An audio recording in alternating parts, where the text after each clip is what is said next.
Hello friends, as you can probably gather from the title, this is a video all about adult acne because I am 32 years old.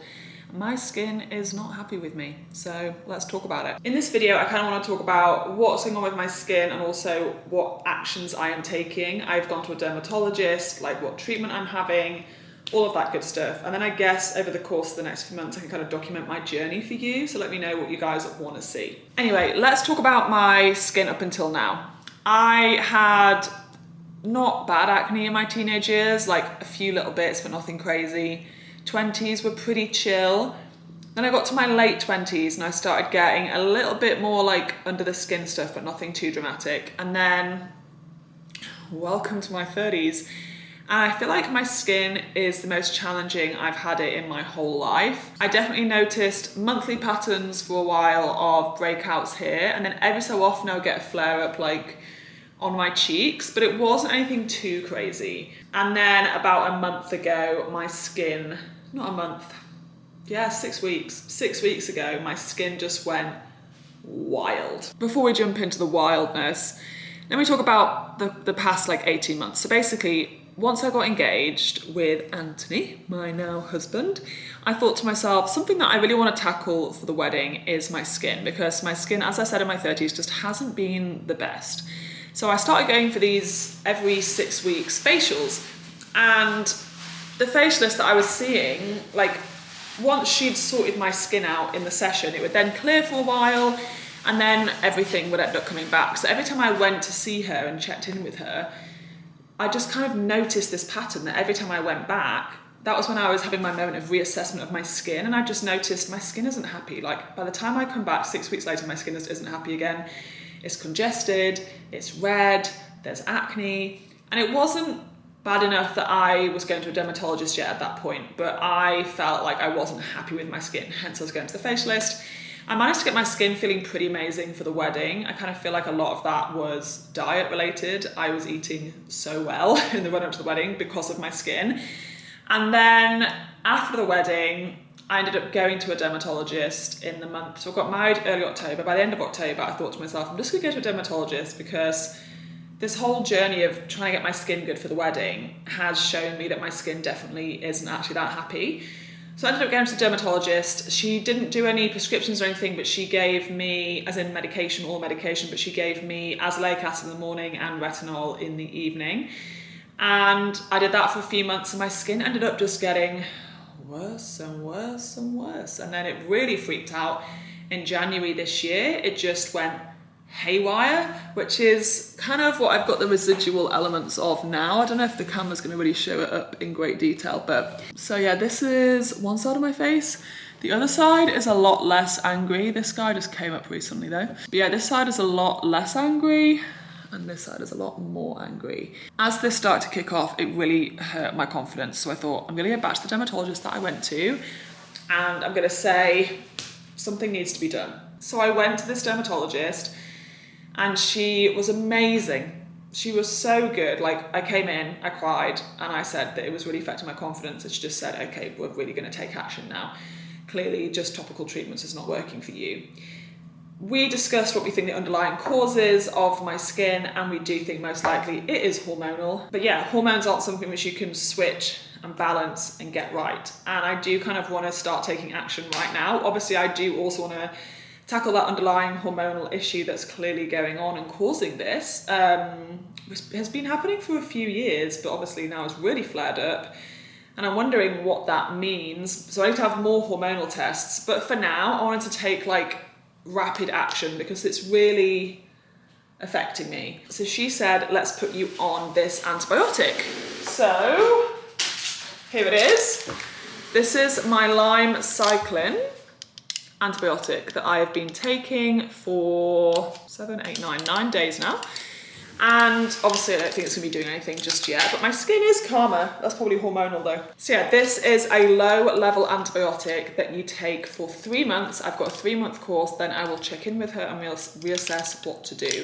So obviously taking an antibiotic is not the ideal thing to be doing for your gut health. And I'm really conscious of my gut health. But I've spoken to some friends of mine who work in the gut health sector, like literally the gut health doctor, Megan, and she's advised me what probiotics to take. Obviously, I'm taking my Simprove, but I'm also adding in some other probiotics into my life and doing all my other dietary stuff. So like lots of hydration, lots of fiber, lots of diversity of plants, getting like over 30 plants a week. I try and get like over 30 plants pretty much every day because I try to really get a lot of plants into my diet. So I'm doing my best to kind of combat the impact of taking antibiotics for 3 months, and I'm hoping that that will mean my gut health will, fingers crossed, be okay by the end. And alongside using this, I'm also got a skincare routine. So I am attaching to the end of this clip, I will include my morning and evening skincare routines, and you can see therefore the products that I'm using. The two main prescription products that she's recommended for me is again azelaic acid 15% in the morning, and then a differin in the evening, which is a retinol. And that is my two skincare products. Azelaic acid I use every single morning, retinol I use every other day. If my skin's tolerating it well, I probably should be trying to use it every single day, but right now it's getting a bit dry, so I'm going for every other day. And yeah, that's the skincare and the meds situation which is going on right now. So yeah, once I've finished with this cycle of antibiotics, I will then have a meeting for Roaccutane, potentially going on Roaccutane. Obviously Roaccutane is a huge choice. It is a challenging medication to take, and it can have some serious side effects. Also, some of those side effects are connected to your mental health. I was at my psychologist this morning for an appointment, and I did mention to her that I am potentially going to be starting to take Roaccutane in April, May time. And she said that she will do some research into the medication, the potential side effects, and whether she thinks it's appropriate for me to be taking Roaccutane. Obviously, if she doesn't think it's going to be good for mental health, then I will not be taking it. But she seemed quite optimistic today that I should be okay as long as I have like all of my strategies and systems and everything else in place, which I do for my mental health. Plus I would start taking it in May, which is when all of my fun, summer, amazing travel plans happen. So I think it is linked to low mood and other mood challenges and mental health challenges, but I do find that I'm generally a little bit better in summer. Maybe it will counteract it, I don't know. So we're investigating whether I potentially take Roaccutane. I'm feeling optimistic that if I need to take it, I will be able to take it. I've had a lot of friends take Roaccutane and have amazing experiences. I know the other side effects are pretty rough, like the whole skin drying, the painful joints, all of that stuff. I know all about it. You don't need to tell me. This is also a polite request to not leave horror stories from Roaccutane in the comments, because I don't need to hear that. I already have anxiety. So I don't need any more of that in my life. And yeah, that is everything for now. I will cut after this to my morning routine. All right, good morning. It's actually late morning now because I went for a swim this morning, and I'm gonna do my skincare for you. So how am I gonna sort my hair out? Should I put a little headband on? Oh yeah.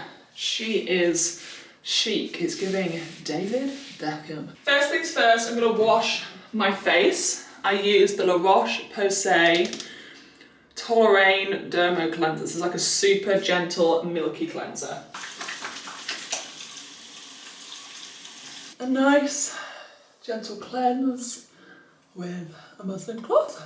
Next step, I take some of this, which is the Clinisoothe Skin Purifier. And I pop that on a cotton pad and just wipe it over my face. Just a little wipe. If I'm out and about and doing my skincare routine, then I will just take this, which is like a skin purifier mist. I can just do it like that instead. Next up is a super gentle hyaluronic acid based serum. This is the Vichy Mineral 89 that was recommended by my dermatologist. And I just pop that on. And then quite quickly after that, I apply my azelaic acid. Here you go, here is my azelaic acid. Now this is a prescription gel, but if you use a service like Skin and Me, you can request them to change your daily doser to be 14% azelaic acid. I think they can go up to 14% when I contacted them. So when I've run out of this, I do have my daily doser ready to go, which which is 14%. So yeah, that's just a top tip for the girl who's using Skin and Me. And then I try and leave it a couple of minutes to kind of sink in before I apply my moisturiser. 2 minutes later, here I am. It's time for my day cream.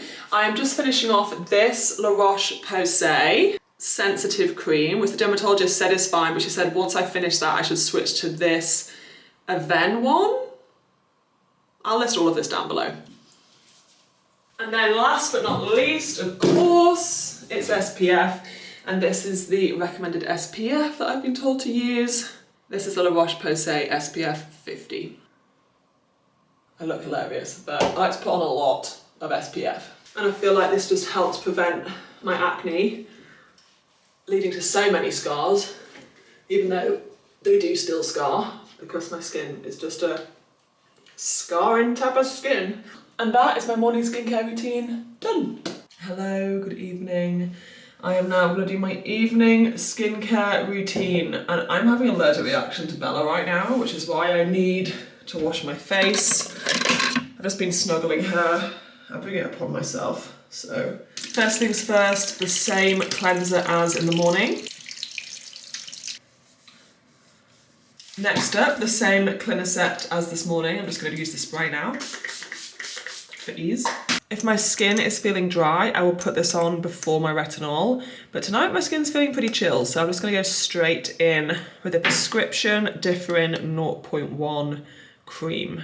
I use a pea-size amount, and I put it on cheeks, nose, chin, forehead. And she told me to avoid, when I'm applying it, these folds here and my eye area. It's kind of hard to avoid the folds, but I try my best. And then I leave my retinol to sink in for ideally like 5 minutes at least, but we do what we can, life's busy. I'm currently finishing off this Medicate Advanced Night Restore Night Cream, which is formulated to really complement retinol. My dermatologist said I can finish this, but once I've finished it, to then use the Aven product that I mentioned in my morning routine. Oh, my nose is so drippy, Bella Boo, you kill me. And yeah, that is my evening skincare routine, all done and dusted. All very simple, all very easy, all very minimal. My skin so far seems to be quite happy with it. I hope you guys enjoyed seeing my morning and evening skincare routines. I will link all of those products, which are linkable, down below in the box thing.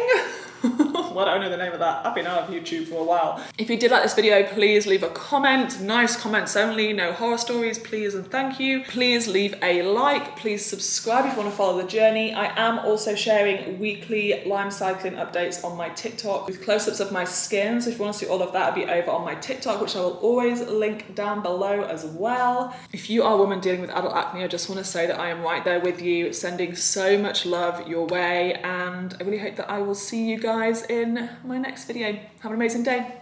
Bye.